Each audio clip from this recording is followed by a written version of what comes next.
The Quran speaks about two kinds of Christians. Two kinds of Christians.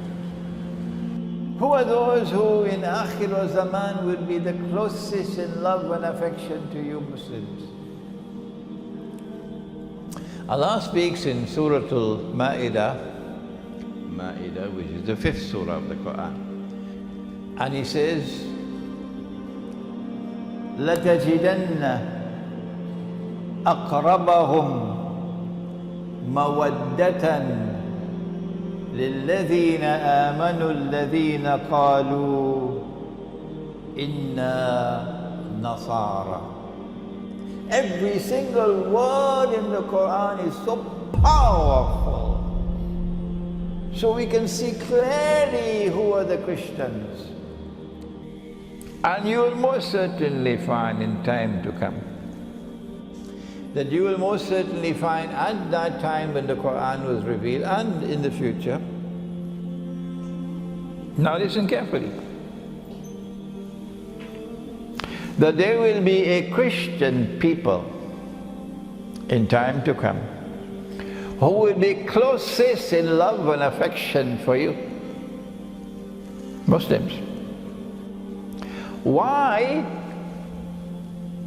This is because they still have amongst them the integrity of the institution of priesthood and monasticism. The monastery, the monk, the monastic way of life. And because they are not an arrogant people. They are not an arrogant people. Who are they? Can we identify them? Which Christians is Allah speaking about? What is there in these Christian people? How can we recognize them? Is it the Roman Catholic Church or the Protestant Church? Which Christians is Allah speaking about? Allah gives us guidance by which to identify the Christians who will be closest in love and affection to us. وَلَتَجِدَنَّ, which is either present or future, because it is fi'l mudariya, present and future, the Arabic verb. And you will most certainly find in time to come that those who will be closest in love and affection for you would be a people who proclaim, we are Christians. Oh, but wait a minute. They don't proclaim themselves Christians in the United States and Britain and France. No. Religion is a private affair. We will be secularized. We proclaim ourselves French and British and American. And religion is for Sunday morning. That couldn't be British and American and French Christians because they hide their religious identity. They secularize their religion. But these are a different kind of Christian people. قَالُوا إِنَّا نَصَارَى. They proclaim themselves, their identity. We are Christians. It has to be a different kind of Christian who proclaims my identity. I am Christian. So this could not be Western Christianity. Kindly eliminated. A Christian people who will be closest in love and affection for you Muslims at that time. As you found at the time of the Prophet when the Quran was revealed, when the Christians of Abyssinia, a Christian people, opened the doors, opened their hearts, and kept us as refugees. And when Makkah sent their emissaries to demand the repatriation of the runaway slaves, the Negus said, no, I'll never give them up. And we want to go and remind Bulgaria, and remind Greece, and remind Russia, and remind the whole Orthodox Christian world, this is what you were like once upon a time. you will most certainly find in time to come, not only at that time but in the future as well, that those who will have the greatest love and affection for you Muslims will be a people who say we are Christians. That's not all. But there's a second reason, second thing that Allah speaks about. The Quran goes on to say, ذَلِكَ بِأَنَّ مِنْهُمْ كِسِّسِينَ ذَلِكَ بِأَنَّ مِنْهُمْ كِسِّسِينَ. The reason why they will behave like this, you know these Christians because they still have their ulama. This is because they still have amongst them the integrity of the institution of priesthood intact. The religious scholars still have a status in that Christian people. That side of the world, the religious scholarship is gone. But this side of the world, the ulama of the Christians still have a very high status and a very important function in society. ذَلِكَ بِإِنْ مِنْهُمْ كِسِّسِينَ. In that Christianity out there where a man could marry another man and get a marriage certificate, the priest is the laughing stock of the world. In this Christianity out here, Orthodox Christianity, the ulama or the priest still have a status, high status.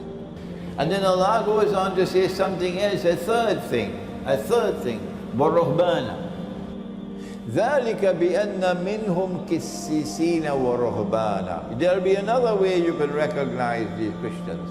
What is it? And that is because they still have the institution of monasticism. Oh, eliminate Western Christianity. In Britain and in France and in the United States and Canada, the monastery is now McDonald's hamburgers, or Kentucky Fried, or Pizza Hut. There are no more monasteries. The monastic way of life is gone. Which Christians have the monastery today? Not Britain, not the United States, not France, not Germany, because the monastery today is McDonald's hamburgers. Or the monastery is today a bingo hall or a dance hall. It's not just the monastery that goes up on sale and McDonald's buys it. The churches are also going up on sale all over. And Muslims are buying churches, making them masjid, yeah, all over the place. Monastic way of life is disappearing. Indeed, the churches of Britain are being sold now.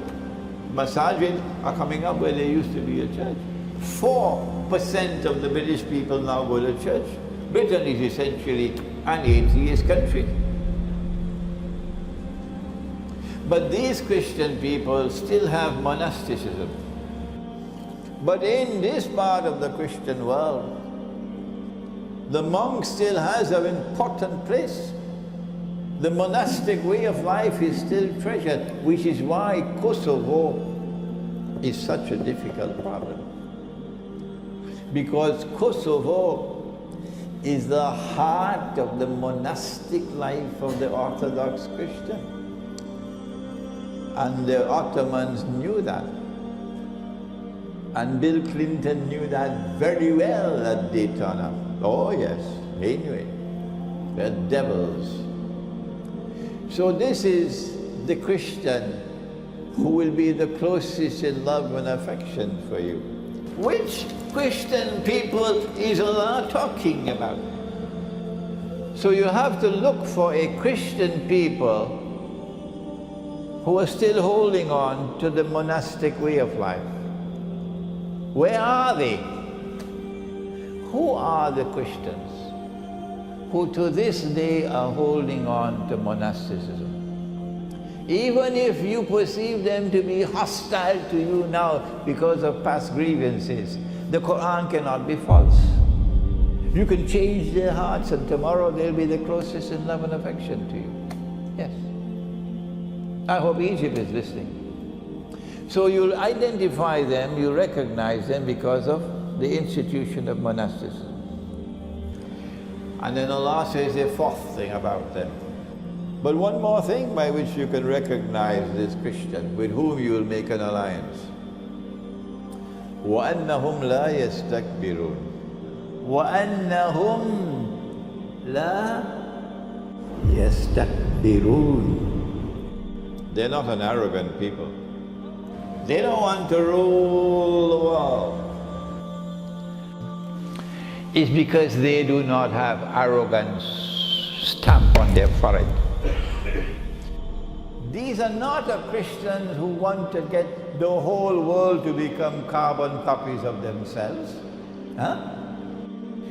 They are not an arrogant people who believe that they have a birthright of superiority and that the rest of the world are like cockroaches.